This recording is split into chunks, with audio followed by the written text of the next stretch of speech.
dia 18 finalitza el període de preinscripció a les escoles bressol municipal. Com tots sabem, les famílies tenen punts de proximitat, els 30 punts per les escoles bressol de districte,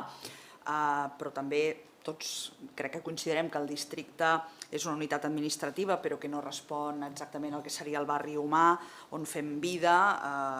on anem a les àrees de joc, a les botigues, als serveis, etc. Ho fem anant al nostre voltant, al nostre entorn, però sense tenir en compte el districte. Per aquest motiu, justament, les escoles d'infantil i primària s'organitzen en zones escolars que prenen com a referència la illa de cases on viu la família i, per tant, les famílies que viuen en frontera poden arribar a tenir escoles de 3 districtes com a referents si estan a menys de 500 metres de casa seva. Nosaltres creiem que això no té massa sentit quan parlem d'infants petits, que per optar a una escola bressol municipal es tingui en compte el districte,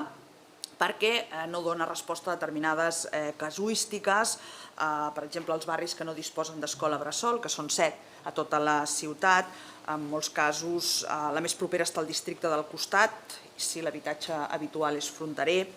però també les famílies que viuen en fronteres de barri, que tenen escoles bressol a 2 carrers, a les que no poden optar i, en canvi, han de traslladar-se, han de caminar molt més per anar a les que pertoca al seu districte. O casos ja molt concrets de barris com el Camp d'en Grassot, però també en trobaríem d'altres, en